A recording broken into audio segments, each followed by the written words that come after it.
All right, so I don't think I really have to explain this to all you guys because you guys are like all uber Harry Potter nerds. But one thing that I love is a good book club because when I read through a book, I realize how there's so much that I actually miss through reading it. And when I read it with other people, it is so fun how when people theorize through things and they read things and like if someone's on like their even if they're on their first read or their 20th read, you always catch new things that you kind of missed and it enhances your reading a ton. So that's one reason why I love doing book clubs so much because I started a book club because I loved a few books so much and I wanted to force my friends to read them to get their thoughts on it. And I just wanted to discuss it with people who really like were reading these books for the first time or who really love them or whatever it might be.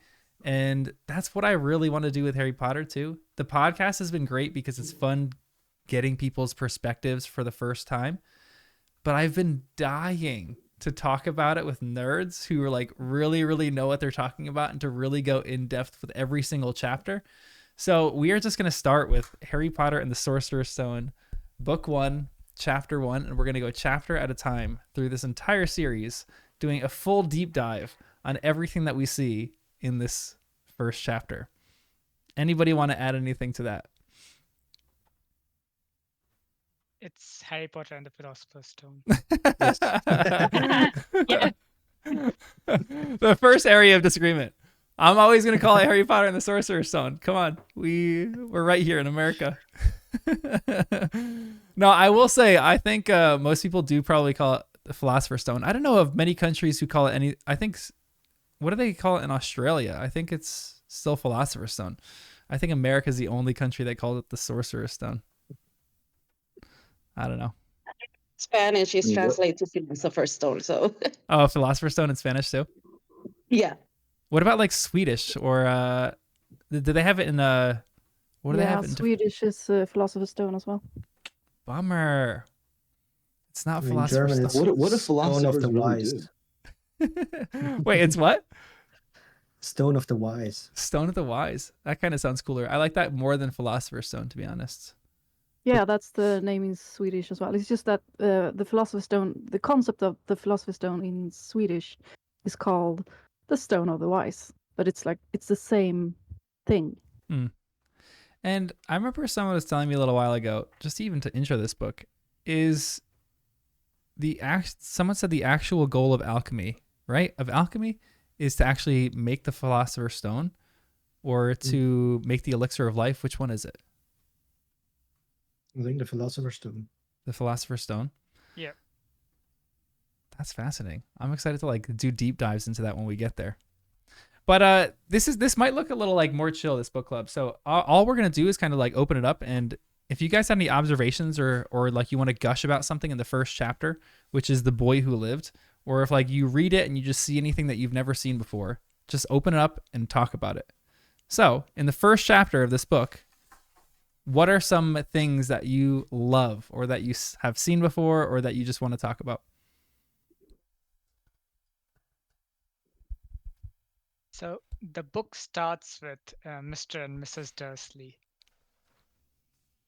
I love the fact that JK has said that she hated the town of Dursley, and that's why she used that name for the family.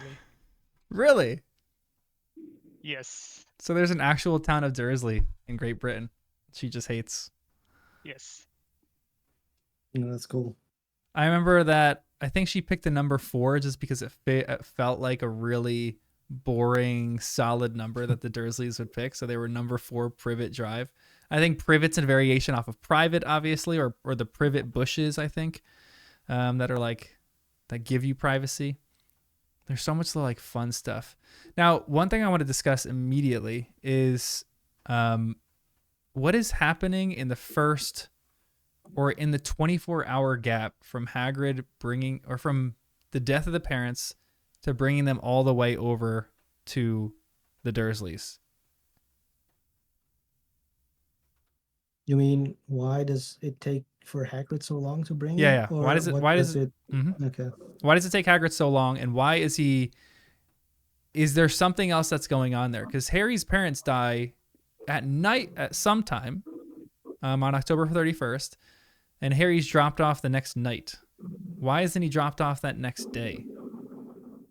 I read somewhere The that thing is, oh, sorry. I was just gonna say that JK like Go ahead. miscalculated that 24 hours. And so when and like Yes. in some interview when she was asked about it, she was just like, you can fill in whatever the hell you want.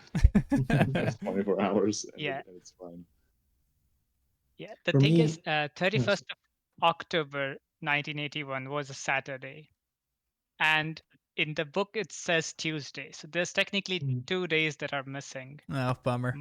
Sunday and Monday, and even the entirety day of Tuesday. Yeah, what I realized is, so I tried to track it for like the beginning of the Philosopher's Stone, and I realized like the dates just don't match the days that would have been during that year, for example. So the timeline makes sense in the sense of the universe that she has created, but the days don't match with our calendar. Basically, there are a few days off usually. Yeah. I know there's like a What ton I of weird random theories about it, but go ahead. Who's talking? I in my head canon, what Hagrid or Dumbledore told Hagrid to do is to at least bring him quickly to St. Mungo's to have a checkup that to make sure that the kid is actually healthy and fine before dropping off at the Dursleys. Yeah. But yeah. He's responsible. He gives him a little medical checkup, and then he just leaves them on the doorstep of the Dursleys overnight. Very responsible there. The reason here that I say that is also because I find it quite fascinating how fast the news spreads that Voldemort has lost his powers. Like, because I mean, he lost his body, right? So there's no real evidence of that probably, except for the dead parents and Harry being alive. And I wonder like how this news traveled so fast within less than 24 hours, right? During the whole or within the whole community, and like having more people see Harry maybe spreads this a bit faster, meaning that having him being at St. Mungo's might have helped spreading it as well. But that's what I like makes me. that St. Mungo's idea. Who made that call? Like, who gave Dumbledore? Who's the first person who figured out that the Potters were dead on the good side? That's a fascinating question. Like, was it a neighbor? Did they have some kind spell that alerted them? Do they have someone on watch? You'd think they'd have someone patrolling like they did with Harry, but It was probably Mundungus Fletcher. Could you imagine if it was Mundungus Fletcher and he dropped his duties yet again?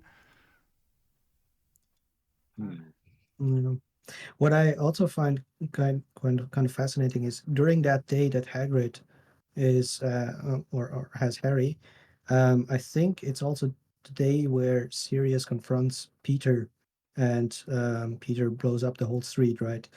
And I think this happens all within those 24 hours, if I have it right. What is the spell that he did to kill 13 people? Bombarda. Yeah, it might have been. Maxima. Seriously. Bombarda Maxima. Maxima. Umbridge's that's a dream. good point. He's clearly no slouch if he can kill 13 muggles. Like, did Voldemort even ever pull that off at once? Like, damn, Peter. I know. But if there were like Muggle technology, like cars close by, that will help with the boom. So it's kind of true. True. That's true. Honestly, I kind of is... think Peter is like that so much of a rat. He probably had like maybe a Muggle weapon or something like that. Maybe he actually had a gun and like mowed down 13 people. He was roaming around with an RPG. Yeah, right? Because I don't know if he's magically capable to do that. He doesn't seem magically capable to do that, if I'm being honest. I mean, didn't they say it was a gas explosion? So it might have been. Who knows? Yeah, it really might have been. Muggles might have been right on that one for once. What do you guys think of Vernon and Petunia? Do you have any sympathy for them? love that the chapter opens kind of from his perspective. Mm. I think it's one of the reasons why it feels like a really approachable fantasy series for people who don't read fantasy, because you just start out in this relatable small town family, like not necessarily any magic, just going to work, average house, average car. So it's a good way to like tip your toes into the fantasy world. It's not intimidating with like tons of world building. Mm. Yeah, that's a great point, because Yeah. sometimes when I read fantasy, there's like, I have to get through like 500 names and like all the races of people, the religions, like the locations of everything. And this one is so much more approachable. It's like the Muggle perspective, and you're entering the world through his perspective, trying to figure out what these things are. And then all of a sudden you're in Harry's perspective for the rest of it. I Yeah, also I get find it. confused. Oh, yeah, go ahead. No, go ahead. Oh, I was just gonna say that I always get confused by the first person, third person kind of thing. I just whose perspective is this from, or are we just kind of it's a consensus, like all knowing, like omnipotent thing that's like explain the story. Because I was a little like interested in the line about how Mrs. Dursley pretended she didn't have a sister, because if I remember correctly, the couple of chapters that we just did with Danny and Jen, Petunia gifted them a vase, and so when did that happen? And so it seems like that that's something that showcases there's still a relationship to some extent. Not that in this way, the way that's written now, it seems like there just is no relationship at all. If it was from yeah. Yeah, I think it maybe Petunia tries to keep sort of at least an acquaintance sort of relationship, but Vernon is completely against it. That's my take. Yeah, so is this mostly from Vernon's perspective? I guess I was confused by that. Like, are we getting insight from all the minds of, both the minds of Mrs. Dursley and Mr. Dursley, or is it kind of just from Mr. Dursley in this chapter? I mean, it's not a first person narrative. It's like you said, an Right. omnipotent narrator that sees all. It's just you're following his kind of day in the beginning, and then you'll notice later in the chapter, we're still getting what's happening with Dumbledore and McGonagall, even though Dursley's not watching that. So it's a all-seeing narrator. It's just who we choose to follow. Well, what I find Yeah. interesting is that, like, usually during the whole series, we are very closely following Harry. And I feel like in most cases, the narration is kind of biased because of Harry's perspective. And what I found fascinating with this chapter is it's one of the few times that we are actually stepping away from Harry and seeing the Dursleys, as, for example, as kind of a more having a more natural or a neutral viewpoint, and I think that makes them seem a bit more, I don't know, relatable, human than what you see usually from Harry, which is understandable. Yeah. Also, rereading here, I see that Mrs. Dursley didn't see Petunia didn't see Lily in a while. That didn't mean that they didn't mail each other, and maybe she sent that base without even Mr. Dursley knowing that she sent that to her. Petunia is a pretty interesting character to me. I was talking to another friend about her, and I really wonder why she hates the magical world so much. I mean, we kind of know why she hates the magical world so much, but I wonder what the weight behind that is. Like, I wonder if it's really because she was just shunned from the magical world because her sister was one, and she wasn't, or if there was things behind that. Like, does she hate magic so much because she was kind of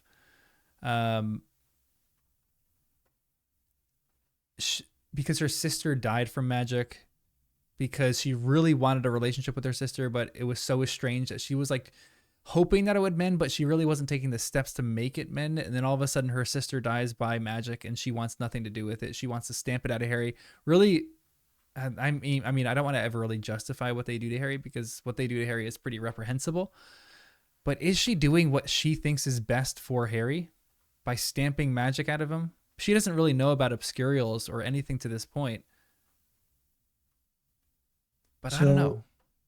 I just read this chapter again like a few minutes ago, and for the first time I realized um, that Petunia probably was pregnant during the same time that also Lily was, right?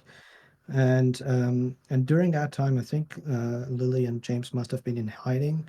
So I think the contact there has also been quite sparse because of the fear of Voldemort, right?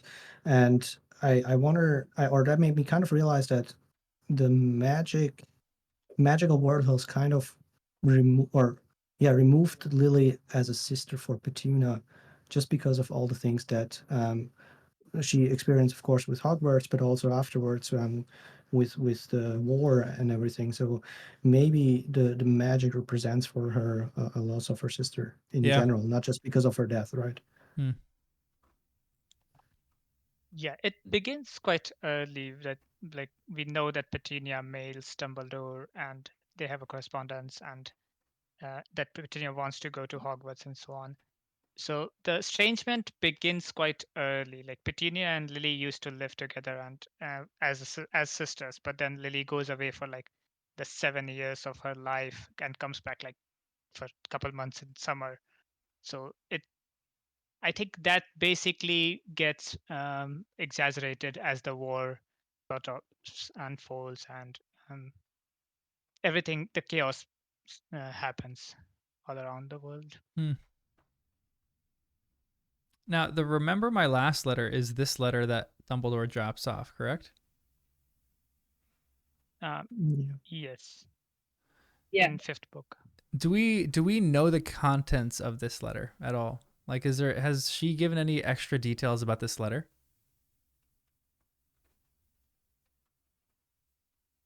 I don't know of any. Because I'd be really I remember curious. Yeah, let me look that up right now. Because I would love to know Yeah, it must be in she's given sixth anything. book somewhere. Yeah.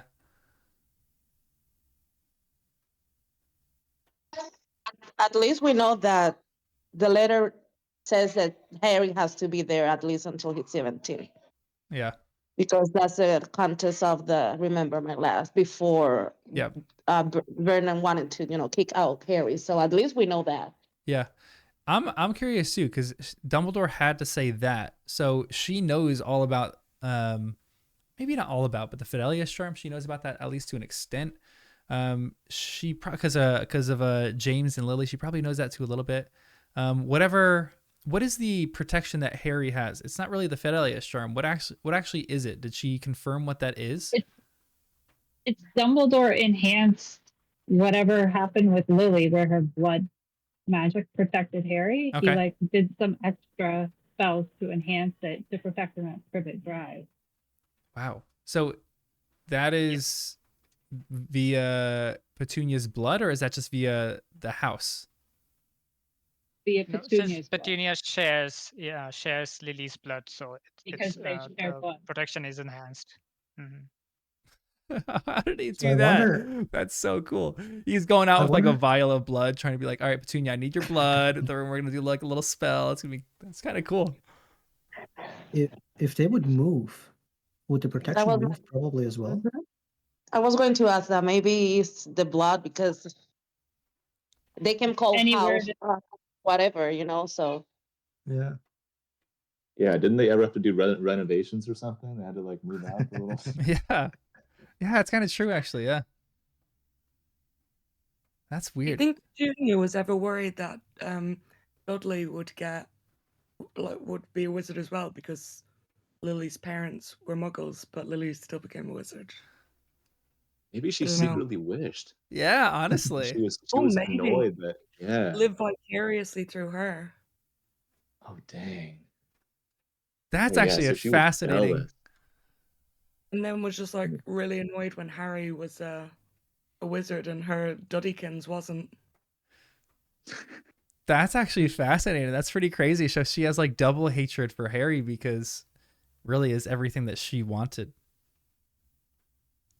And she probably wanted for her son too. She's like, yeah, she's trying to live vicariously through Dudley and she can't even do that. Dang, yeah, she was trying to steal Harry's blood and put it inside Dudley. every time Harry like took a trip or something, scraped his knee, he tried to take a sample. Yeah, Danny would love Whoa. that theory. He's talking about blood all the time. He's like, "Ooh, this is great." It's kind of morbid. But,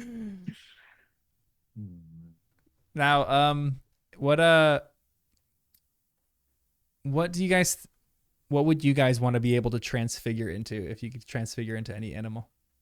It's like I ask this question all the time, but McGonagall can is an animagus for a cat, obviously. But what would you want your animagus form to be? If you had a choice, because honestly, you probably don't have necessarily a choice. It maybe takes your account, or it takes your what you want a little bit into account, because the people who are animagus are very, very surprisingly like it's kind of what they wanted. But there's not really like a ton of choice. You can't be like, I want to be this animal. But for fun, what animal would you guys Can you be choose? an animal that's extinct? Is that possible? Yeah, why not? Yeah. Saber-toothed tiger. All of us I did would want a that. wolf. Yeah, wolf would be pretty sweet. I love wolves. If I know myself, I'll probably be a fox. Ooh, yeah. It's my Patronus. I don't know. I think a deer is pretty cool because you could just. I mean, everybody thinks, why is James a deer? That's so weird. But, like, I could just walk around the woods. People would leave me alone. No hassle. I could just like prance around and be, I don't know, or a fly, obviously. Yeah, everyone wants to be a fly. Absolutely. Obviously.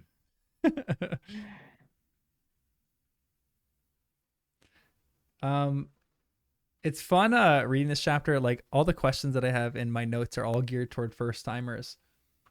So it's really fun like being able to sit outside of that and just because even one of my questions that I had for Danny and Jen is like, oh, why do you think Voldemort couldn't kill Harry?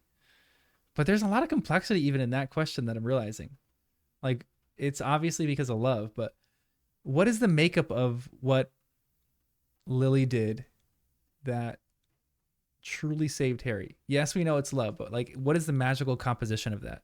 I wonder that all the time. Like, what are they studying in the room of love, in the Ministry of Magic, in the Department of Mysteries? I think it's the way she protected him because Voldemort was going to spare her life at Snape's request, and she didn't move. So I think her being like, "No, you're not gonna kill my child." Like, no, had something to do about because all mothers love their children. Yeah. We don't know if Neville was the chosen one, if his mom will going to do the same. So that's something I question a lot as well. No, I think. Go ahead. I in my mind, it always happened in a way that basically you have to have zero doubt, zero wish to resist the urge to not want to die. Like basically the same that Harry did in the forest again, right? Where he fully accepted that he's going to die and he's not going to resist, and that mentality is a key aspect of providing the love protection. That's actually fascinating because that means you're a master of death in a way that you're not mastering the Hallows. You're a master of death in a different way. That's actually really cool. And isn't part of it also, of course, that Lily didn't have to die, right? So, 100% she did not have to die. There's something to do with like magical pacts like that, where it seems like there's some like ethereal like presence that okay, if Voldemort 100% was not going to kill Lily, but now that she sacrificed himself for him, that's like the key to allowing this to happen.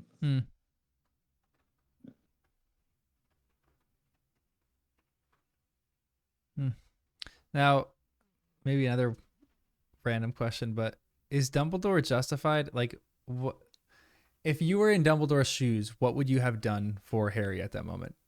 Was he right to drop Harry off of the Dursleys to separate him from the magical world? Should Harry have been brought up in a different way? I can see why he decided to separate Harry from the magical world. But the fact that he never went back to check on him and how he's like being brought up Yeah. is what irritates me more. And even after knowing it in the first year, he still insisted for Harry to go back. Mm-hmm. And that is what sort of irritates me about Dumbledore. It still is for the greater good. Like Dumbledore, he doesn't like that phrase anymore, but he still lives by it, to be honest, with Harry at least. He's doing everything for Harry, like the one line that Snape gives. He's raising him like a pig for slaughter. So he needs him to be protected more than he needs him to, unfortunately, to not be abused, which is pretty tragic. Yeah, and that's why Dumbledore is not a pure character like people wonder when they see the movies. Don't get me started. Don't get me started on the movies with Gambon's performance, guys. No, I was just kidding. What were you saying, Becky? I get that he had to go back to the Dursleys because, the protection with the blood and all that. But were they literally the only blood relatives left? Like, surely somebody else would have shared the same blood as Lily that weren't, abusers. No? I don't know. I don't remember. Yeah, how close of a relative do you have to be? I just think he could have dug a little deeper. Yeah, like, for sure. If he just did his job better, like, don't just put him on the first doorstep you see. Yeah. Honestly, because the Potters are part of the Sacred 28, right? Like the Potters are part of like they're not. I thought they were. No. Interesting. Potters no, they're not. They're pure bloods, but the person who did the list said that the Potter is really a common Muggle name, so they didn't add them. Gotcha. Yeah. Bummer. Even like sending him with the Weasleys, this family's great. Be like, hey, Harry, I have a great family for you. The Weasleys. That'd be great. I would love that. The only thing that would have been then awkward probably is him having feelings for Jenny later on. Yeah. It's like my sister. I do also think, though, that if Harry had grown up in the wizarding world, he'd have grown up to be a bit of a... Are we allowed to say dick? Well, I've said it now. Yeah, of course. I think he'd grow up to be a bit of a dick. I think the only reason that he's humble is because he grew up in this environment. But say he grew up knowing, like, oh, he's the only person that's defeated Voldemort and blah, blah, blah. He'd have the same mindset as James. Yeah. He'd just be, like, cocky like James. I don't know. Or like Gilderoy Lockhart, which is a lot of people's reason why they think Dumbledore brought Gilderoy Lockhart in the second book was to teach Harry what he would have become if he lived in the magical world, right? Yeah. Which I don't know, but I don't buy that much, but I think it's an interesting theory, to be honest. I don't know. I just don't think he would have been quite as selfless if, if he was brought up in the wizarding world thinking he was all that. And then I don't know if it would have had the same effect when he found out that he had to be the one to risk his life to save everybody else, or to give his life even. Yeah. I mean, imagine if like Daedalus Diggle was your dad. I mean, he'd just let you do anything you want. That'd be crazy. Yeah. Another reason that sending Harry back to the Dursleys doesn't make sense is because after the first book, every book he leaves the Dursleys halfway through. Yep. So there's no protection for half of the summer. Why do you even send him there? Well, it wasn't the protection that if he goes back even for a short amount of time that he's protected almost for the whole summer. I thought that's what it was even at the end, like when it was Remember My Last, when Dumbledore actually visited him in the sixth book. Or no, in the at the beginning of the sixth book, didn't he say that he needs to come back even just for a short period of time so that the protection remains until his birthday or something? Maybe I misread that. It's a way for him to recharge. Yeah, or just to make sure that he can still call it home, if in case he ever need it to actually be protected.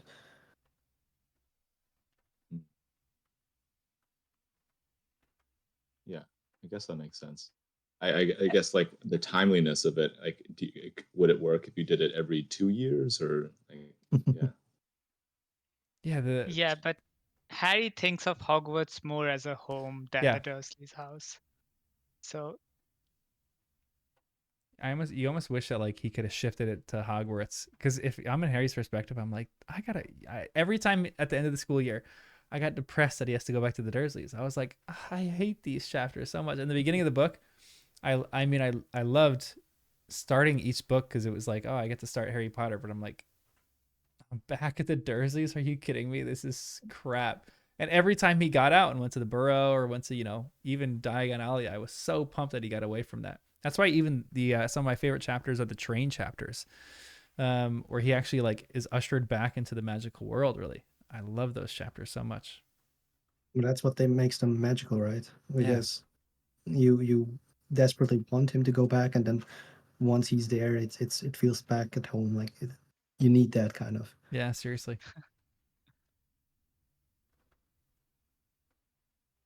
What else did you guys see in the first chapter? Any other questions that you had? It's crazy how much they pack into the first chapter and how many like characters are there. Obviously, the serious motorbike thing is really fascinating. All the people that they meet, like Daedalus Diggle. What was actually? You don't even have to talk about like your first time read, but what was your guys' impressions of McGonagall, of Hagrid, and Dumbledore? I think McGonagall was my favorite the first time I read it. And I think I still stand by that. Yeah. Yeah. Especially knowing what you know, like some of the stuff that Dumbledore is doing in this chapter is really fascinating, for like endgame stuff. And again, even what you said before, he's not exactly the most pure character. So all the things that he's doing here are just so calculated and so methodical. Again, I was talking to one of my friends, because we were even one of the friends that I was recording episodes with, and she had issues with how Dumbledore just doesn't open up to Harry and doesn't really communicate and doesn't really tell him things that are going on. And everything is because he's just so calculated. Like, so I think one of these questions was brought up in our Discord before, but the fact that Dumbledore doesn't really have any true friends, and he touts friendship so much and he touts love as the difference really between Harry and Voldemort. But does Dumbledore have any real friends? Does he like truly love anybody? I think after what happened to his sister, I don't think he ever made friends again. Like even before that, he didn't think of Hephaestus as a friend. Yeah. He thought of more as a sidekick, and he found a friend in Grindelwald, and then felt a sort of betrayal, and then never made friends again. I think he realized that even though he hates this phrase, he needs to embody the greater good role and just try to be as distant as possible to be able to make the things he needs to do in order to fight off the evil. Like he's offended or something. Yeah. Become more than man. Dumbledore probably has a whole social circle that you can read all 7 books and still never see. Like during the obituary, you get introduced to someone who thought he was Dumbledore's closest friend, and that was a whole side of him you'd never seen. And in my mind, he's got this whole circle of like academic rivals that are working on dragon's blood in labs with him, and his wisdom Gummot friends that he can talk about the laws with. And Nicholas Flamel and him clearly must have gone pretty way back. So I don't know. I think he's got probably his own social club we don't get introduced to. That's kind of true. So true. Wait, I was speaking on McGonagall and Daedalus Diggle again. I was thinking about like the way that McGonagall was talking about Diggle, saying, "Oh, he's never had much sense." Since McGonagall's always at Hogwarts, I kind of was thinking that, Diggle probably just graduated, maybe because that's why she would kind of know his name and his personality. And so I checked, and it seemed like he was born 1964, so around this time, when when Voldemort kind of went away the first time, he'd probably have just recently graduated. And so maybe McGonagall, like, I don't know, he was always like she was always like putting him in detention and stuff. So That's cute. that's why he was the first one to mind. I always thought of him as an older guy, but that's cute that he's like, right there along with like the older Weasleys with like Charlie and Bill or something. Yeah, interesting. What's funny about McGonagall in this chapter is we're so used to her being stern and strict and kind of this severe character, but she's actually the most magical part of this first chapter. You know, the magic's pretty tame. You don't really see too much of it. And then you get introduced to this lady who can turn into a cat, and you're like, wow, that's really cool. I think I was like 8 when I read this book. And so in a way, she's kind of our first glimpse at magic in the whole series. According to Jen, only women can turn it. Yeah. She had some And you also zingers in the see beginning. you also see the caring side of McGonagall, where she is like, she was sitting there for the entire day just watching how the Dursleys behave, without like, even Dumbledore comments that McGonagall should go and enjoy, but she was like, nope, I want to see if where you're putting Harry is definitely the best place for him or not. So that's something very interesting about McGonagall. Yeah, because she wasn't even invited. She just invited herself, and she's like, I want to know what's going on. I want to check things out. Did her own little investigation on the side. Like, that's pretty cool. That is really cool. I never really noticed that. I always thought like, she was there by invite of Dumbledore, but she just kind of showed up. That's cool. I think Hagrid told her, and then she came here. That's pretty safe one, because Hagrid is probably blabbing about that to everyone. Do you think Snape took the week off after this? Ooh. Because, I mean, the devastating news. Well, he wasn't a teacher at this point, right? So I don't think so, no. So who knows what he was doing? Maybe he took a leave of absence from the Death Eaters. I'm not sure how much of a formal situation that is. I think you just leave and never come back. I thought by the end of the right at the tail end of the first war, he was already a teacher. Oh, you're right. Yeah. Well, Because maybe Voldemort not a teacher, had because he had ordered him to become a spy, right? Right, and that was before the death. This was mentioned weirdly in the books with the years when I think Umbridge had mentioned how long they were, or she asked how long they were, and Snape and Trelawney both said a different amount of years, or like really close. I think Snape said like almost 15 years, and Trelawney said something like almost, or like nearly like 16 or something. So they were like off. But when did both of them start? That's always a question that I have. So Snape started, because Snape probably started this new term, right? He probably started this year, and then within like the first 2 months, Lily and James were murdered. But did Trelawney start the year before? Did she start the same exact time as Snape? I think she started right after that interview, I would think. Or not right after, but the year right after, at least. Maybe that happened over the summer or something. And so... Well, I think it happened over... So it didn't happen over winter? Before Harry was born. She would have started this September right before Harry was born. Right? Because the... the prophecy was made before he was born. But didn't something in the prophecy say that it was like a cold, not like, maybe not wintry night, but I remember something vaguely that when Dumbledore told about or when he showed the memory, it was like a cold night that they were staying in the Hogshead or something like that. It says June 1980. Oh, way 1 or 2 months way before off. Harry's birth. Interesting. Okay. That's when she started teaching, or that's when the prophecy happened? So I think she started teaching a few months after that. She was interviewing for the position when she had the prophecy, and that's where Dumbledore got her, like to protect her. So is the question, did he protect her that instant? Or was he like, let's have a little bit of downtime and you'll start the new term? It sounds like he would probably do it that instant, right? He would be like, okay, come on right now. Because the Death Eaters are listening right outside the door. she seemed pretty poor at that point, so I feel like she wouldn't be too mad about having a place to live. Yeah. Yeah. Also, June the term was ended, so she would definitely start in the next term, starting in September. But I think Dumbledore just gave her a place at Hogwarts before that.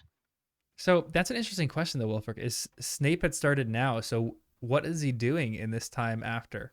Like, did Dumbledore essentially come by right after and say, like, suck it up? Like, what is Yeah, the did he have to conversation that do yeah, probably. occlumency Yeah. Oh, man. straight to Voldemort's face right after the worst moment of his life? Like, way to work under pressure. That would be tough. Seriously, that's actually pretty impressive that Snape's actually able to do that. Well, I mean, Voldemort is not around anymore, right? Oh, right, Mhm. right, of course. So yeah. We also get the trials of Barty Crouch and Bellatrix and Rodolphus and all of them right after this, like within the next month or so. And there it's mentioned that Snape has been like, what's the word? Turn spy for Dumbledore. Yeah, like he has been cleared basically of all charges. Okay, so I think the confirmed timeline, if I'm not mistaken, is June of 1980 is when the interview happened and the prophecy was made, and then Trelawney probably started a couple months after that, and then Snape started a whole year after that in 1981. Yeah, Snape so- realized that Voldemort is going after Lily, and then he went and begged to Dumbledore, and then Dumbledore said, "You're pathetic," and then basically asked him to Exact join words. him. I love his delivery. Like that quote is still one of my favorite Dumbledore quotes. I wonder I what think his Snape's- career plan was. Be a Death Eater. Because like you still gonna have to get paid, right? I'm assuming it's not like you're getting paid to be a Death Eater, are you? I don't know. Yeah, ministry funds.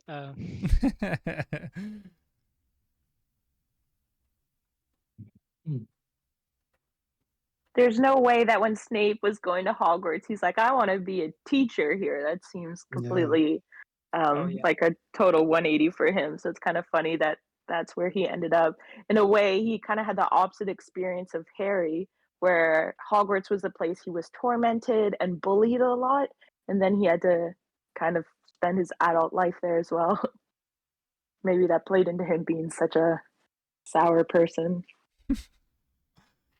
Is much more than sour.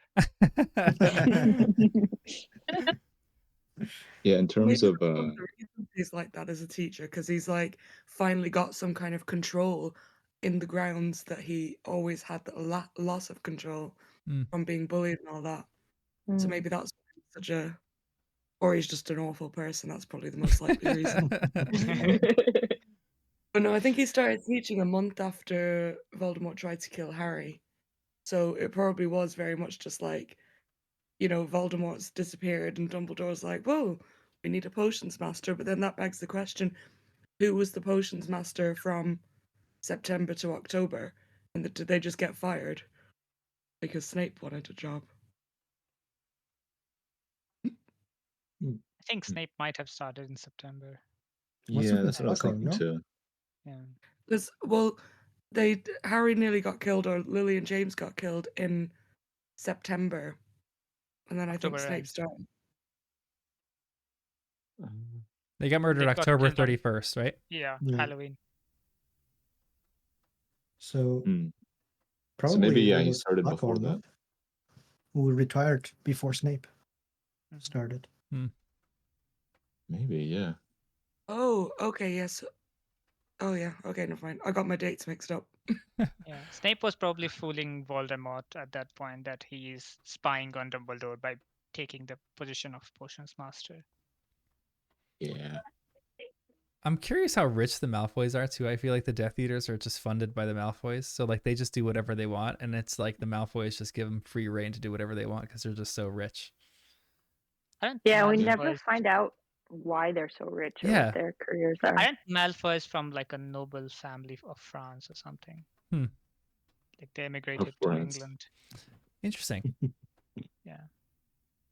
Interesting. Yeah, I was thinking about occupations as well, and like what do people go into after graduating Hogwarts, and I feel like a lot of Ravenclaws probably, just have a lot of interesting business ideas, maybe of things like of their ideas, for example. And so I think like Snape, if he wasn't a professor, he'd probably be like the guy who invented the Wolfsbane potion and just like sit in his house all day making new potions, and then he would sell them for a crap ton of money. Yeah, Wolfsbane potion is definitely a better invention of his Yeah. inventions. Did you say Ravenclaws? I feel like a lot of Yeah, it's more Ravenclaws have Slytherin. good ideas. I think, yeah, my idea of Ravenclaws is that maybe they'd be less interested in working in like a communal environment like the Ministry, and they'd be more interested in like, I don't know, making their own personal ideas and genius You into know, something that's marketable. you say that, but most of the Minister of Magics are Ravenclaw. Really? Yeah. Interesting.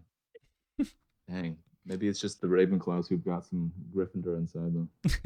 In my mind, like the startup business and all the business savvy people are probably more geared towards Slytherin, but that might be just Yeah, my you're bias. right. You're right. Yeah. Yeah, like how they say everyone on Wall Street's like a psychopath. Maybe everyone in those types of careers in the wizarding world are Slytherins. No offense, Slytherins. Yeah. Also, there's like 19 or 20 Quidditch teams in the entirety of like UK, which it doesn't make sense to me. Like there aren't so many people that would go into Quidditch to fill all the 19 teams.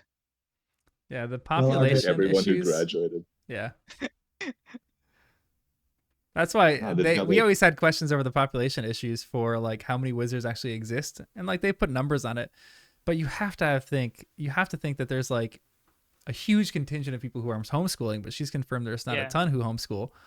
But there's got to be like some other thing, because I mean, if only like 20 wizards are graduating each year, or like 20 to 30 to 40 wizards are graduating each year from Hogwarts, that's not a huge contingent of wizards in Great Britain. The Oh, world dang, did building she personally outside of confirm? the world building outside of Hogwarts is definitely lacking. Yeah, for sure. Yeah. Did JK Because personally wizards- confirm that? Oh, sorry. I was just gonna ask if she personally confirmed that that most people weren't homeschooled. Was that just in the book? That was in the books, I think, because then when they were talking about mandatory education in a previous one, I think who had mentioned it, Lupin or someone like what I'm that. saying, like, maybe, like Ron said it or something like that. But do Hmm. we really trust what he says? Like that's what I I was think it was thinking. Lupin. Oh, Lupin. Okay. So we trust Lupin, don't trust Ron. Yeah. Becky, what were you Ron saying? is still learning. Becky, what were you Yeah, saying? Or Miko, go ahead. I would have loved to have gotten the careers of the different Marauders, their post Hogwarts careers. Like, what was Sirius doing? What was James doing? What was Lily doing? There's so much we don't know. Yeah, what were They weren't their doing ambitions? anything. I feel like they spent the 4 years outside Hogwarts just fighting and hiding. So they were, but I'm actually curious what they wanted to do. Like when all of them graduated from school, what were their actual ambitions for like their career paths? Surely James would have wanted to become a Quidditch player. Yeah, agreed. 100% agreed. Good point. The Quidditch team is like, because wizards live to be like 150 or so. Surely they can like push being a professional athlete till they're about 80 years Yeah. old. So maybe that's why they've got so many Quidditch players, because they don't have much of a turnaround. They've got like 80-year-olds on brooms doing Runsky feint.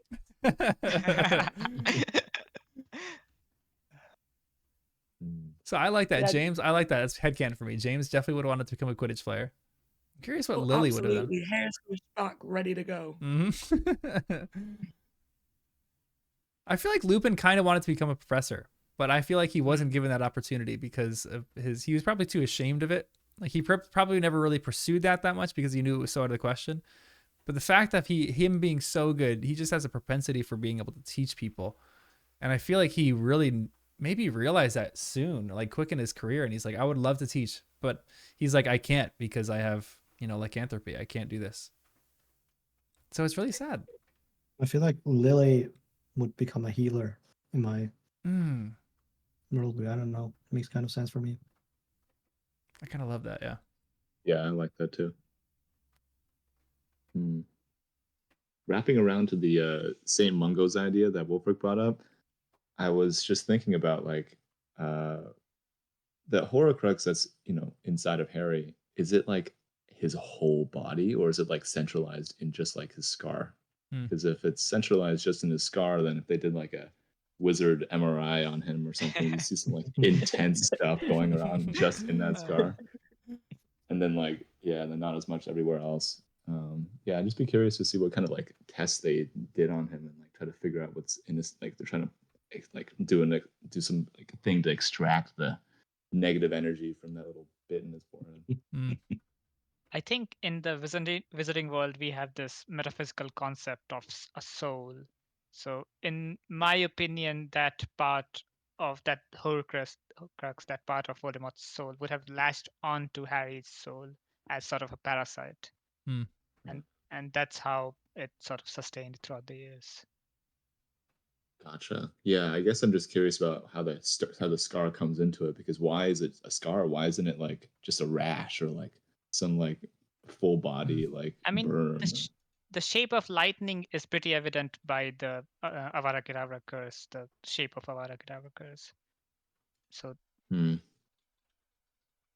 don't know. To me, it may always seemed localized to his head, just because of his scar burning. I always imagined like the bit of Voldemort's soul wants to get back to his body and would then basically burst through his head. Yeah, maybe it's like a thing of chakras where like you got the forehead chakra and it's blocked by Avada Kedavra or something. I'm always curious with translations too. For you guys who have read it in different languages, is the word Horcrux translated the same, or is it translated a different way? Because there's really no like, I mean, Latin you could say like crux is cross or something, but there's no real other meaning for that word. So I'm curious if translators took it just as like just a empty word and just like made it an empty word, or if they actually put meaning behind that word. In German, it's also Horcrux. It's Horcrux in German? In Hindi, it's also Horcrux. Interesting. I don't know Spanish because I read the first 3 books in Spanish, then I switched to English. Wait, I never got to that part. That I read the first 3 in Spanish and then I continue in English, so I never got to the part of the heart. Oh, interesting. No. For this book club, I decided to reread the first book in French because I've never read it in French before. And one thing I was curious about is Voldemort is French for flying death. So I was interested in like, would they change that in the French book? Because it's not like it's a real word in the French book, but they kept it the same. It's still Voldemort. But there's some words like similar to Horcrux where like Hogwarts is a made up word, but in French it's Poudlard. So it's completely different. So there are some words where they're just kind of made up. That's great. They do change. I think Tom Riddle's name in different languages so that it fits the sort of anagram style. Yeah. Yeah, I'm taking Irish Gaelic in university right now, and I'm trying to start reading Harry Potter in Irish, but I do not know very much, so it's really really hard. But it's a great way to learn though. Just read a book, or that's a great way to learn. Yeah, exactly, because like I can almost memorize the entire series, so I at least have some frame of reference of what's going on. Maybe Becky can help you. Becky, do you speak Irish? So it's compulsory for everyone in Ireland to study Irish for 15 years, and everybody I know only knows how to ask to go to the toilet. And the only reason for that is because if you can't ask to go to the toilet, you are not going to the toilet. You would not be able to read a book, even if it was Harry Potter in Irish. So I wish you luck, Kevin. It is not an easy language. Yeah, you don't have to tell me twice. Yeah. That's great. I cannot read it in Spanish. I feel like the way the narration goes, I can't. And it's funny because the Dark Lord, when you translate, seems Mr. Spooky in Spanish, so I can't. Your mic is a little muffled, so I wasn't able to hear all that. Maybe am I the only one? Yeah, I think your mic was a little bit. Can you hear me now better? Yeah, there we go. Yeah. Yeah, I had my headphones. That I said that I cannot read it in Spanish again because the names they just don't make sense for me anymore. Mm. And also when you translate the Dark Lord in Spanish, it translates to Mr. Spooky, and that's not like mysterious or anything. So I just can't. Mr. Spooky's coming for you. I'm actually That's curious. insane.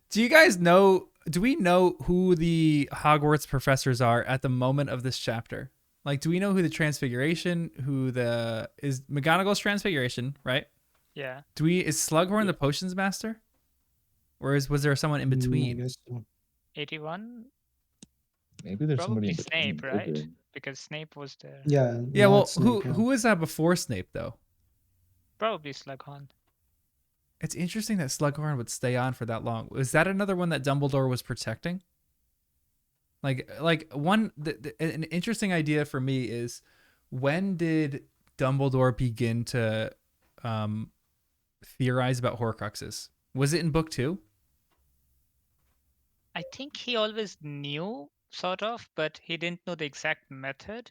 And when he saw the diary, he realized that it's some form of Horcrux. But he just wanted sort of a confirmation on how many there are from Slughorn. I think it must have been at least as early on as when he had a job interview with Voldemort, no? When he saw his like waxed off, like the skin basically being burned off, like his whole transformation probably made him guess that Voldemort was doing something, right? Yeah, probably, yeah. Yeah, it's probably pretty weird. Wait, thinking about Slughorn, I think maybe it has to be him directly before Snape, because the way that I'm thinking about it is when Snape had his potions book and he was annotating all over it, and then that was a used copy or whatever, and so he put it back into the shelf. I presumably Slughorn was I think Slughorn probably taught in a different room than Snape did, and so when they went back to Slughorn's room for potion stuff in 6th year, that's when Harry's able to access, then was able to get Snape's book. And so I presume that if, maybe this isn't making sense, but I'm thinking that Snape took classes from Slughorn, and that was only a few years before Harry died, and not Harry died, Voldemort died. So does this make this is making sense? Yeah, we do know that Slughorn taught Lily and her entire batch. So that's right. That's right. So he definitely was there until the end of Lily's term. So it's easier to think that he might have stayed like a couple more years until Snape took over. Gotcha. Yeah, I got to the right answer, but just the wrong way. No, it's completely fine. Who is the Defense Against the Dark Arts teacher? Do we know? That changes every year. That has been changing every year for 20 years. That's true. I forgot about that one. And it has been changing every year for 20 years, and no one has batted an eye. That seems like so. Yep. That's the thing. So a bigger question than how are they getting all these Quidditch players? Surely they've run out of eligible Defense Against the Dark Arts teachers. They have, because they're picking people who are very ineligible in the books. Yeah. Yeah. That's at this point, no one wants it. It could just be 2 people that are rotating every year.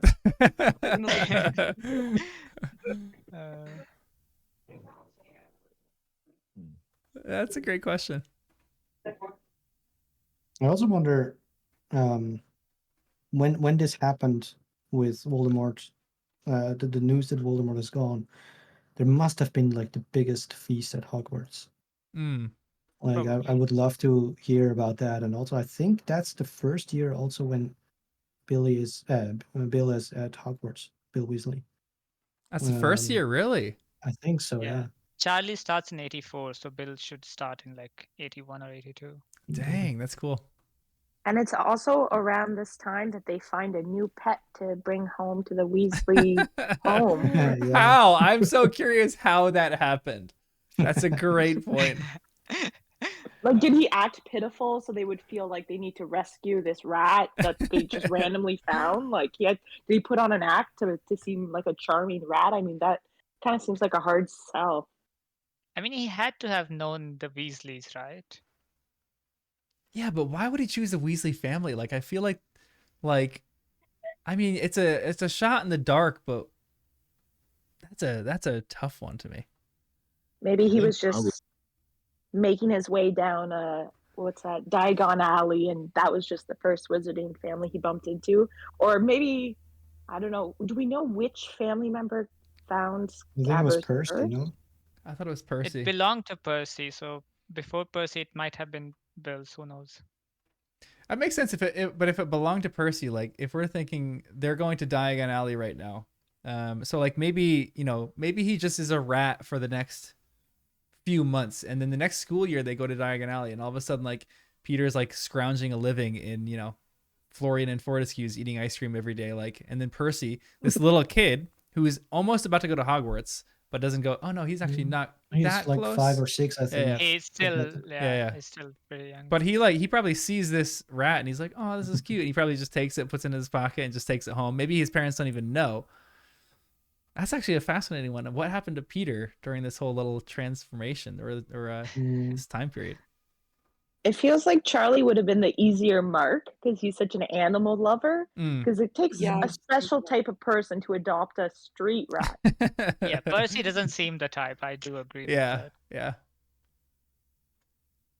I love the one scene Charlie took him in.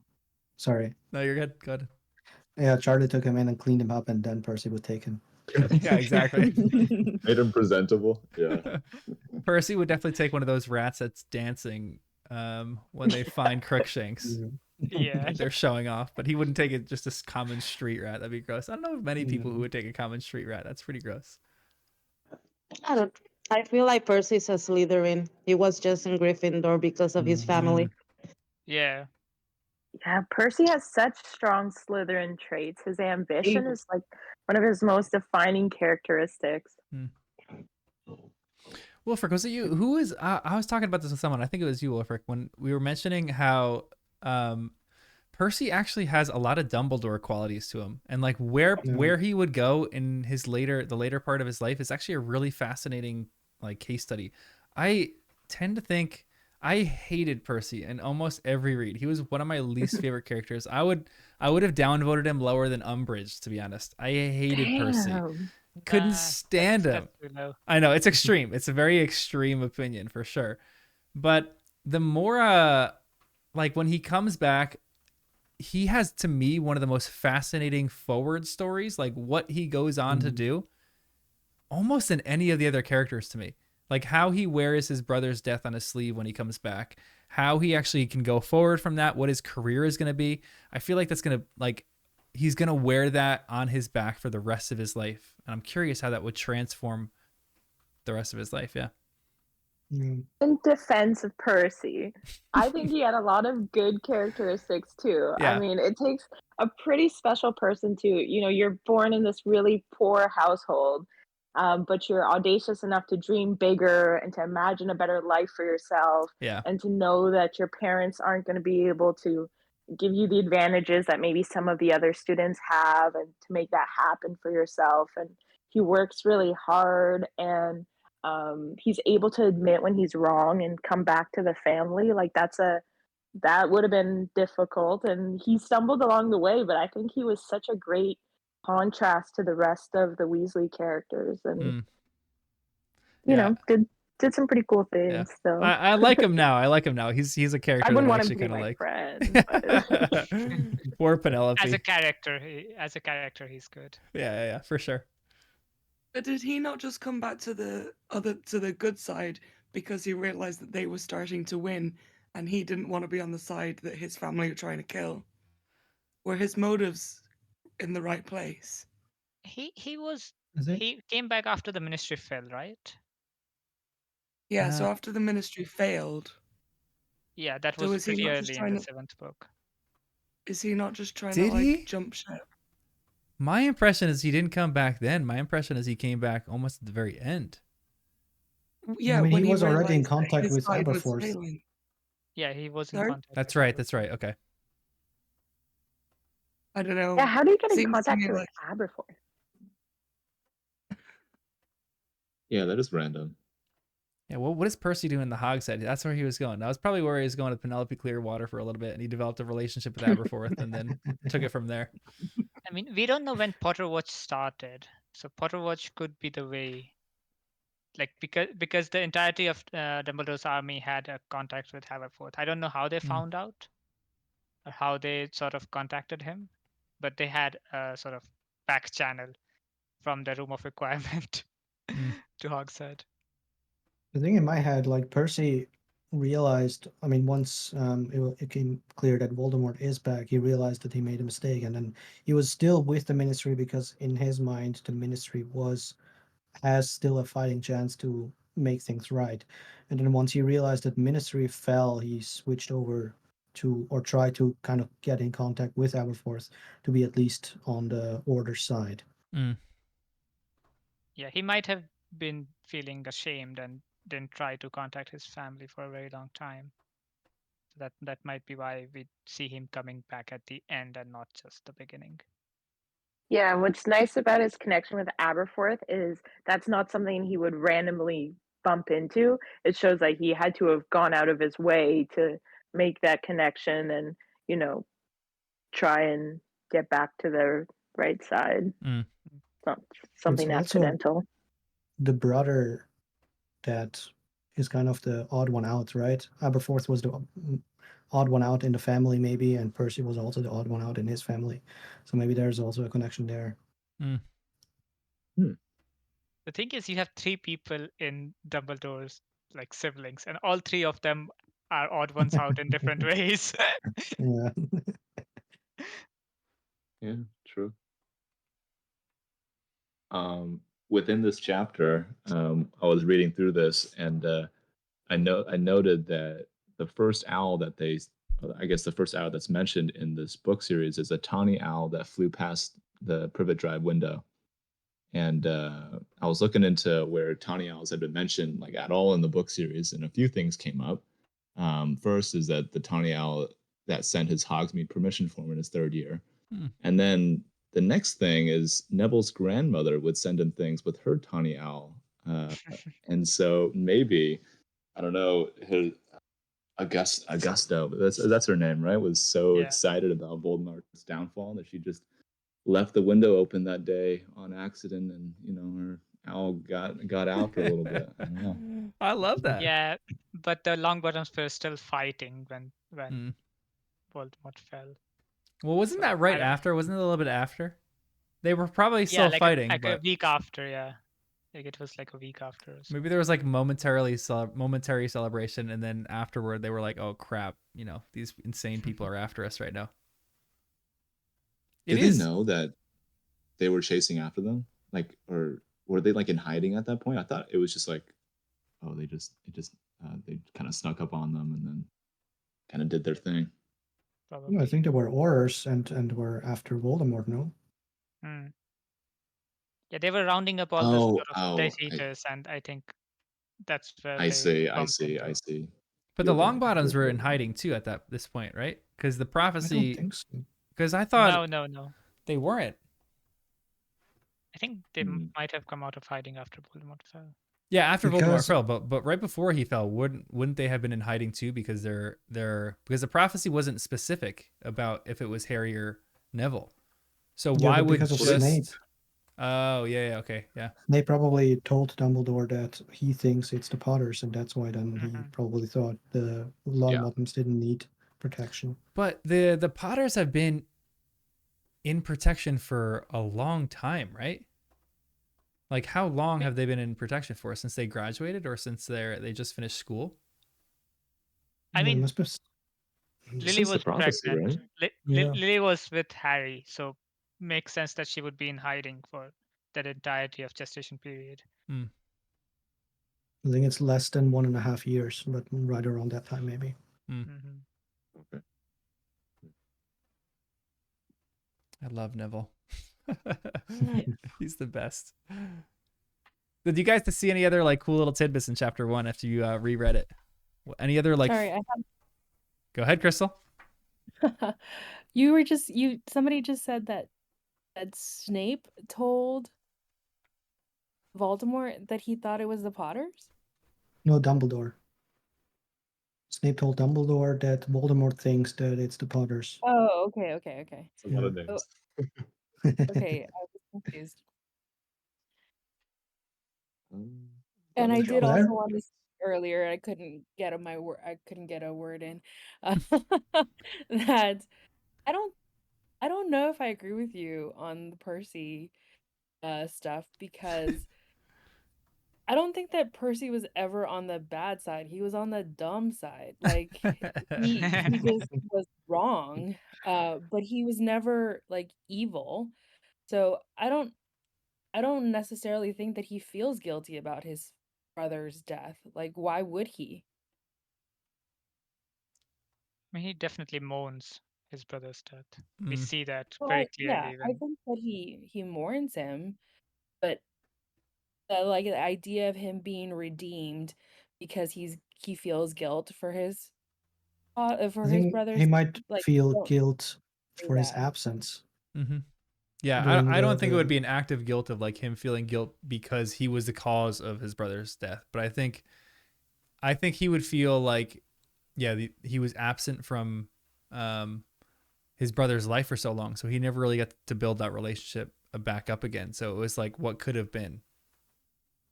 Okay, I can see that. That's a good point. I don't know, maybe. Yeah, but more importantly, lemon drops make their first appearance. So Hey, yeah, I love that. What I yes. also realized this time around, so I always obviously knew that the Dursleys care so much for Dudley, but like the fact that they say that in their opinion there was no finer boy anywhere was the first time I realized that really they can be capable of giving love or yeah, feeling love, and it's such a fascinating duality to have parents that are like caring parents and then also abusing caretakers. I mean, Yeah, Dumbledore does say later that they have basically what's the word that he uses? I think he says abused. Yeah, I mean, they have basically abused Dudley worse than Harry. Yeah, but I mean it comes out of a place of love because they just give him too much, right? They yeah. don't have the boundaries. But yeah. To be fair, I don't know if Dumbledore's right on that quote right there. I would probably say Dudley had it maybe a little bit better than Harry, maybe just a little bit. I mean, Dudley definitely had better than Harry, but Yeah, the way the Dursleys went about yeah, it was definitely not right agreed. parenting. Yeah, But that will you think he will get all those, like, for example, those gifts and all that extra things if Harry was not in the picture? Because also we have to remember that they're trying to make Harry feel like, hey, you don't have this. I think probably to a little bit, maybe not quite as much, but I mean, the first chapter mentions how they have like picture upon picture upon picture on their walls of Dudley, Mm. and that's normal. they like, yeah, which is for sure normal, but I think they're like, maybe it's just like first child syndrome. You think the world of this, and like you want to show everyone pictures, and Right. I mean, we wouldn't really know at all, but I'm curious what their life would have been like had Harry not really entered the picture at all. If they would have been like more, if they would have mended that relationship at all with Lily and James, what would it have really looked like? Petunia to me Harry is may one of have the. had it. I'm sorry. No, go ahead, Becky. I was just gonna say Harry may have had it worse, but in the long run, Dudley is gonna end up suffering the most from it. Mm-hmm. Yeah, agreed. Because like to be raised in that way, you know, Harry's managed to mature earlier and level himself out. And I'm not saying it's all worth it, like, but for Dudley, like he's gonna be screwed for the rest of his life being Yeah, raised like that. I yeah, feel like that's where Dumbledore was coming from. yeah, Obviously, I'd much rather grow up in a condition that Dudley was in, but in the long run, it's not done him any justice, really. yeah. Agreed. Speaking of Also, who Dumbledore, mentioned lemon drops? Oh, sorry. no, go ahead. Lemon drops. Dumbledore, isn't he Somebody eating just lemon mentioned. drops? Because he thinks it's a great, Yeah, well, exquisite Muggle candy. this is the first time I've realized that because in the UK version, sherbet well, every other lemons. version except the US, it's sherbet lemon, Yeah. and I never realized Yeah. it was lemon drop in the American one. Yep. Yeah. That's one thing when we used to do like the snacks in the beginning, because I was reading the British version. I was like, I don't remember sherbet lemon being the password. I remember lemon drop being the password. And so I had to like look that up, and I was like, oh no way, they changed the candy. So I got both. I got sherbet lemons and lemon drops, and we had some of those. So they're delicious actually. They're pretty good. Which one was better? I think I Sherbet remember. lemon. I think sherbet lemons were actually a little because they had like I don't know, like cream. There wasn't like cream inside, but there was like It's sherbet. yeah, That's what's in it. sherbet's there. You go. That makes sense. Where the lemon drop was literally just like a lemon mint almost. It was still good, but I think sherbet lemons were my favorite. I like them more. So UK wins. Britain 1, America 0. Becky, in you the got me on movie that. Yeah, I knew I'd win. But in the movie when McGonagall's saying, I forget which movie it is, but she's saying the password to Dumbledore's office and it's Mhm. sherbet lemon. Yeah. Do they change it in the US version to No. She Oh, says no. sherbet lemon. be? Oh. Yeah. Just in the book. Just book translations. That's a shame. The way I can always tell if I'm reading the British or US version is Dudley's first word in the American version is can't, but in the British version is shan't. Yeah. And Yeah. that's always my first like flag of which version I'm reading. Interesting. What else did you guys see? Anything else in the first chapter? Do you think what's- Hagrid was friends with oh, sorry. No, go ahead. Do you think Hagrid was friends with Lily and James, or at least maybe Lily during Hogwarts, or was it just after Hogwarts while they were in the order together? I mean, Lily definitely, I think. Mm-hmm. I don't know about maybe even Is the Hagrid Marauders. closer in age to McGonagall or Lily? I never really I get a think sense of his McGonagall. age. think- I don't know. He must Voldemort's be age. much younger than Voldemort, no? Yeah, he's a little bit Yeah. younger than Voldemort, but he's just. I think McGonagall is younger than Hagrid. I think so. I think you're right, actually. Mhm. Wow. Yeah.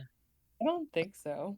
I think in the movies she seems a little older, but I think I think not like relatively young, but I think she's younger.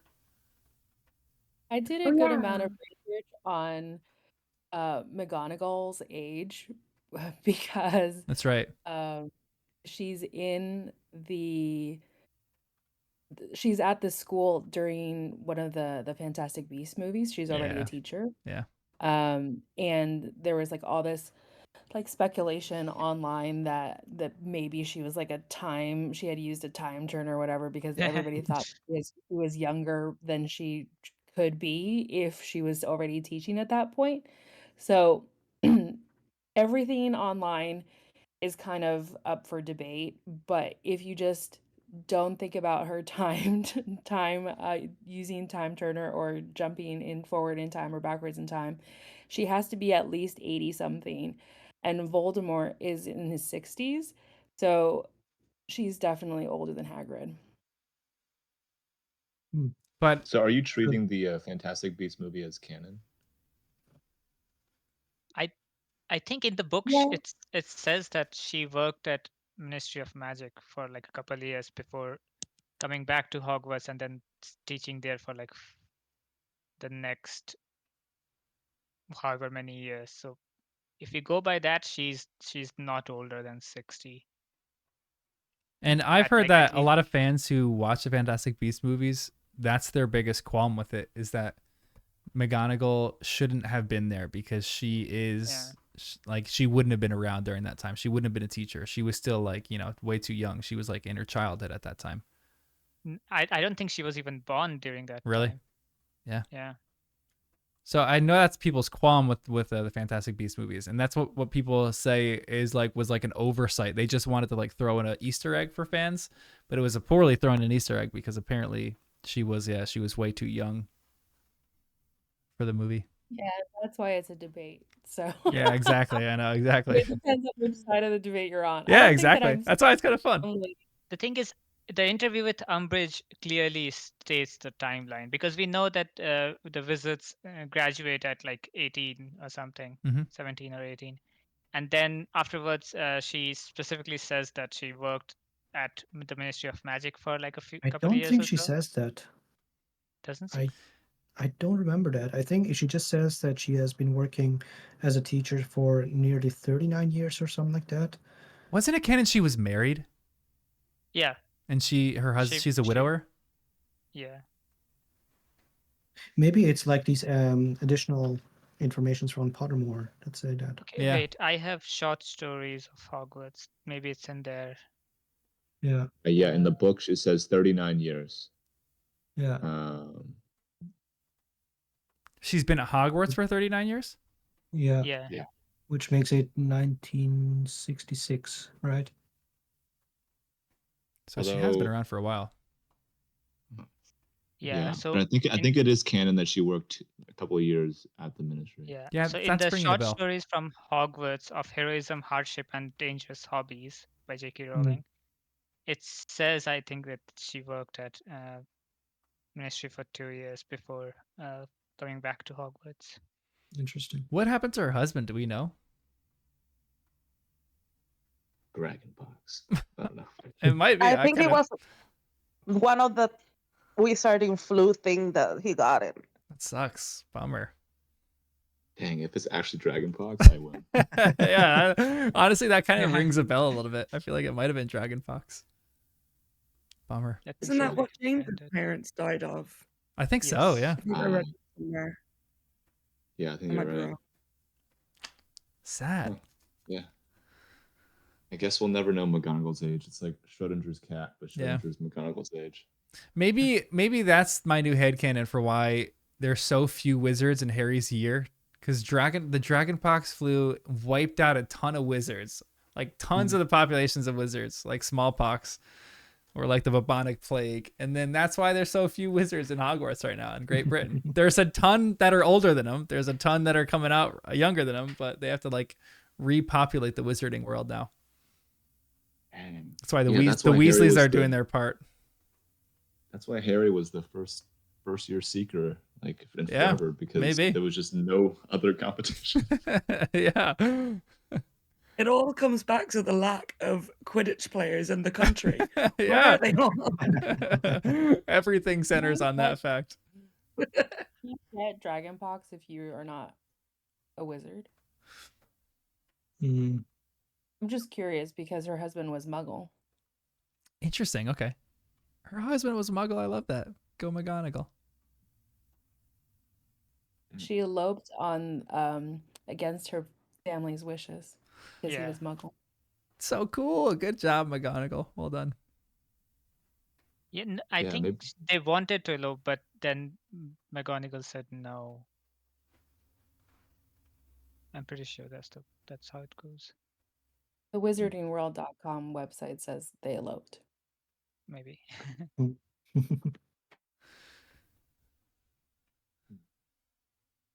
That definitely like explains some of her personality a little bit. A little stiff, a little bit like unapproachable. She probably like has some serious hurt to her. And it's interesting too, because every time I say more and more, I just don't believe there's any really flat characters in this whole series. Maybe like a few. But I used to say McGonagall maybe is a flat character, but even after that, she's like not a flat character. You give her a little backstory, you give her like, you know, her husband died of whatever it might be, and she eloped, and it was against her family's wishes, and she becomes such a more compelling, interesting character. Like you understand some of her motivations, you understand some of the way she is, or why she is the way she is, why she's so stern but so protective of certain things. It's like it actually gives a lot of depth to her character, which is really beautiful. Yeah, I just found the paragraph, by the way, where it says, upon graduation from Hogwarts, Minerva returned to the manse to enjoy one last summer with her family before setting out for London, where she had been offered a position at the Ministry of Magic. Finally, after 2 years at Ministry, she was offered a prestigious promotion, yet found herself turning it down. She sent an owl to Hogwarts asking whether she might be considered for a teaching post. The owl returned within hours, offering her a job in the Transfiguration Department under the head of department, Albus Dumbledore. That's sick. So 39 plus 2, that's 41. And prior to that, 18. So she's not older than 59 or 60. Well, she's still pretty old though. And you know what that suggests too is that maybe when there are more students, they don't have to do that now, maybe because the dragonpox thing. But when there are more students, maybe they just had like a head of the department and then a couple of teachers underneath. Interesting. And so, Yeah. and like I think so. I've always thought, oh, how do you teach that many classes? You're teaching a class of like say a Gryffindor and Hufflepuff, and then a class of Ravenclaw and Slytherin together, and then times 7, that's 14 classes across. Like, and then you got to maybe teach 2 classes a week or something across. How do you teach that many classes? Yep. The workload on teachers is ridiculous. Yeah, it's ridiculous. But maybe when they had, that's interesting actually, that they had probably more teachers within each department. That's cool. I never thought I about find it that. also weird that in certain classes they put students together from different houses, and then in other classes they're just teaching one house. And I Yeah. wonder what the deciding factor there is. I Doesn't have to make. correct myself in saying that everything that I just said about McGonagall was actually about McGonagall's mother.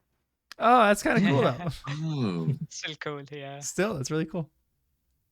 interesting. What was McGonagall's mother's name? Ooh, that's a good question. Isabel, I think is what I just Isabel. read. Okay. I looked it up. Isabel? I'm pronouncing it wrong. Is Oh that my with God, a it's question mark? Isabel Is a Morganach. ball.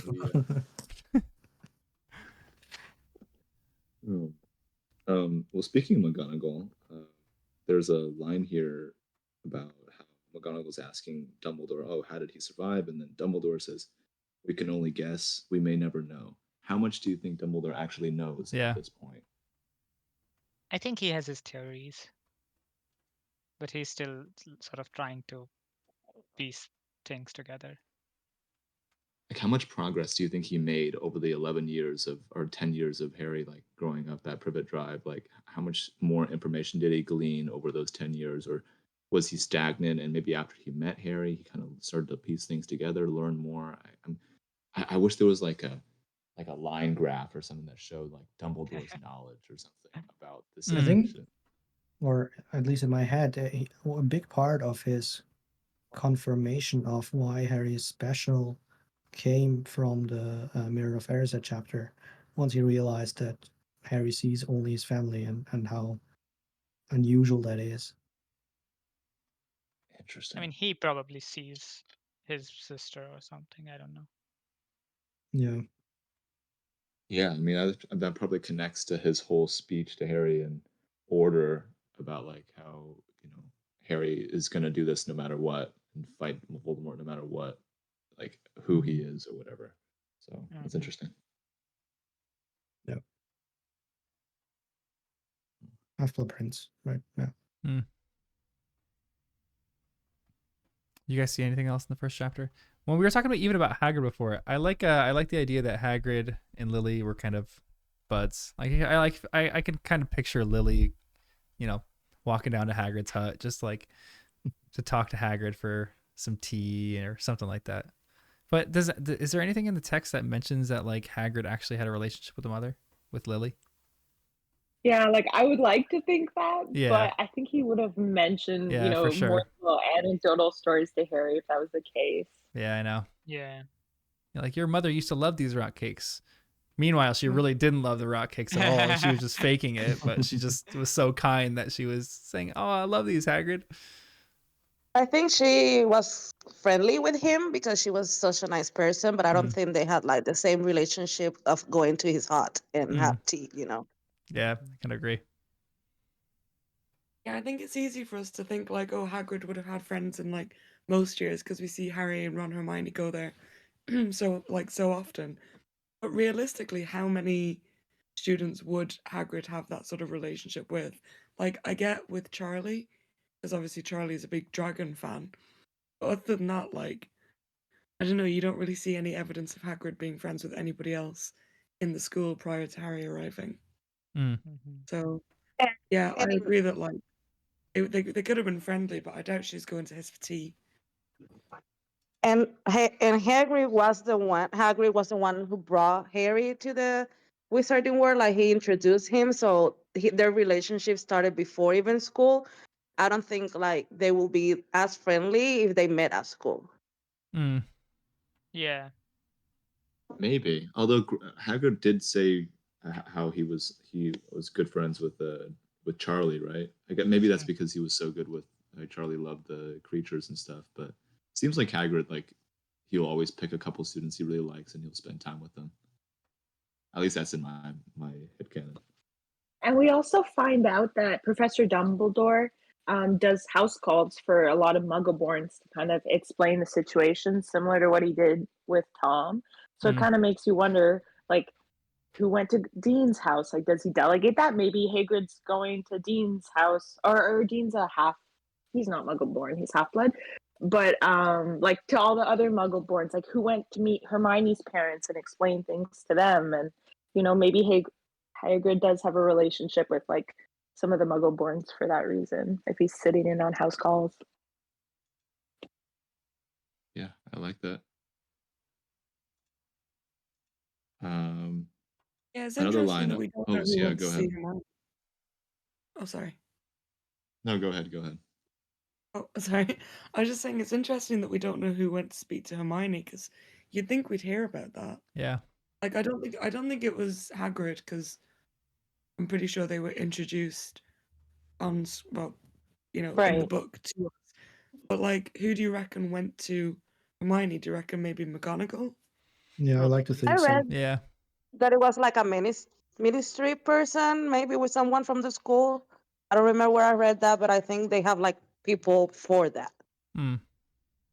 That would make sense I would too. love to have seen that scene when Hermione finds out she's a witch. Like that must have been so exciting. I know. She's like, I knew that. She knew it all along. Yeah, in the summer before Hogwarts, just reading all her books and learning everything she can, and Yeah. and the confidence she has on that train, despite being in a completely new world, not knowing a single other kid, like that's pretty impressive. Yeah. I love the fact that the first person she becomes friends with is Neville. Yeah. Mm, Yeah. Like both of them sort of like Hermione knew sort of know it all, so personality wise no one really likes her. And Neville is the kid who's basically not confident enough to go up to people and meet people and sort of socialize. So Mm. both outcasts basically find each other and become friends. Yeah, that is great. We're sneaking ahead to other chapters. I mean, we're like this whole thing is about Yes. other chapters, but I keep thinking about that. I'm like, Don't oh, I worry. want to bring up this point. I'm like, crap, it's in the next chapter. I gotta hold off. I gotta shut up. There's so much. There's so much like intersection between all these things too. Like one, you talk about this one first chapter, but like this chapter has so many implications on like half the other chapters, more than half the other chapters of this book. Like everyone that comes in. So it's fascinating. Yeah. yeah. One line Go ahead. Go ahead. that Dumbledore says in the conversation with McGonagall is that Wizard had little celebrate to since like 11 years or so, right? Mm-hmm. So I wondered like what was the inciting event that basically made this a war, like between Voldemort and the wizarding world. Like, was there like a mass event, or was there just like increased killings that then some people started um connecting the dots, or yeah? Yeah, you literally read my mind. That was exactly what I was going to bring up about like when did the timeline start? Like that whole for 11 years I've been trying to persuade people to call him by his proper name, Voldemort. Like clearly that means that at least for 11 years he's been somebody that people actually know by name. Mm. I So, want to I know. I was just gonna say I underlined that line too because it made me realize that Voldemort was in power the whole entire time that Lily and James and Snape were at Hogwarts. Yeah, true. that was like a I whole want career path, future Death Eater. Yeah, I want to know why he's convincing people to call him Voldemort and not Tom, when he himself calls him Tom when Yeah. Voldemort goes to ask for a job.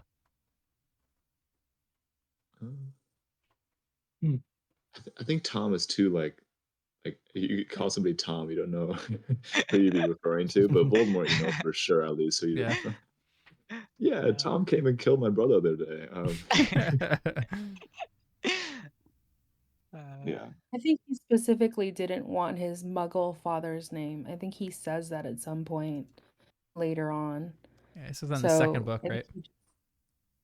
I don't remember. Yeah. I just Yeah, there's a line. in the second book. Yeah, and I think that the whole like the definition of the name, right? The flying from death, like that's his whole goal in life is to avoid death. So I Yeah. think he just chose it because he wanted a name that conveyed that he was more powerful than death.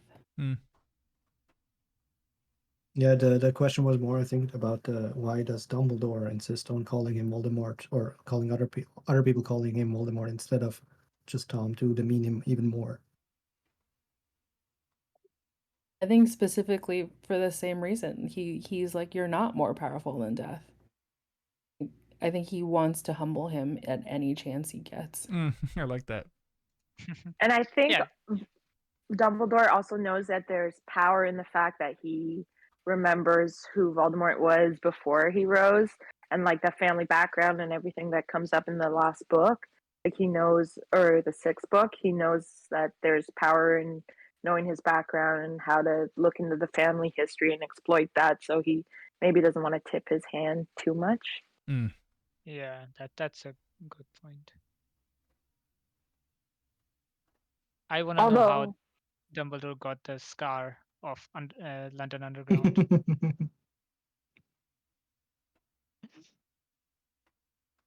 That is a great question. What is this? What does the scar look like? What does the London Underground look like? The map of the London Underground.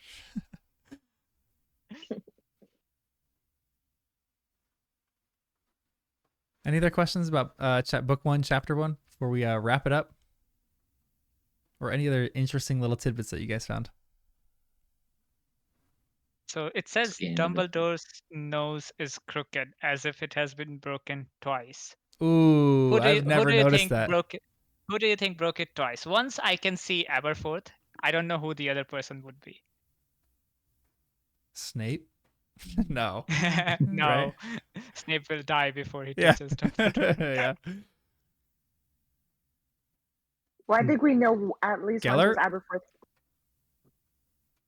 Could be. Ooh, Geller. In their Do we maybe know in that their name legendary already? duel. I don't think we know that name quite yet. No. Yeah. We know Grindelwald in the Chocolate Frog, and that's it. We don't Yeah. even know Gellert. Yeah. He was a bludger or whatever that ball is called in Quidditch. Oh yeah. Did Dumbledore have a Quidditch career? I wonder if Dumbledore was an illustrious Quidditch player at all. I don't think so. He was too involved in research and stuff to play Quidditch. Yeah, he prefers flying on Thestrals. Yeah, that's true. Yeah.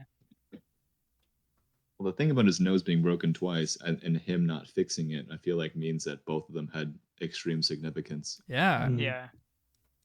So the Aberforth one at the funeral makes sense that he would never fix that because he actually feels responsible. And then the second time, I think the battle with Grindelwald that could make sense because it was such a big blow to him. I almost wish they put that's like such a fascinating point because you like when Jo is writing, she's writing that for like some kind of purpose. She doesn't just say his nose could have been broken. She actually includes his nose could have been broken twice. So she probably had something in her head for what happened twice with that. I'm sure even with the Grindelwald thing, the blood pact is such an interesting idea to me. But I don't know. I feel like it wouldn't have happened at their duel. I feel like it would have happened maybe before that. Maybe like the breakup. Maybe when Dumbledore was like, "No, I can't do this. Like, this isn't a path I'm going down." He like abandoned him in that moment. Then Grindelwald maybe just turned around and sucker punched him right in the nose or something like that. And then later they had the duel. I don't know. It's a weird one. Mm-hmm. But he couldn't have done that with the blood pact though. No. Because you can't I like harm the another concept of person. blood pact. Yeah, it is really. I really like that too. Good catch. All right, guys. Well, this is a fun little nudist chat. We really gotta. Wombats, come on. Even muggles can take it. Yeah. I like that one. I like that. But thanks for coming along and just chatting about book 1, chapter 1. We're just gonna keep plugging away. Do this once a week, and then just keep plugging away at every single chapter in these books, which I'm pretty pumped for. I love these discussions. Extra Harry Potter in your life, you can't beat that. 4 years is crazy. I know it's literally gonna take 4 years for this. So we'll we're probably gonna have a different crew every single week. Some people can make it certain weeks, some people can't, but this is so fun. I love this. Thanks, guys. Absolutely. All right, so we'll figure out what we're gonna do next week. We'll just study up so everyone read chapter 2 next week, and then we'll sit back and discuss. Come with your questions. Come with cool things that you see. Sounds good. See you guys. All right. See ya. Later, guys. Bye. Bye. Bye-bye.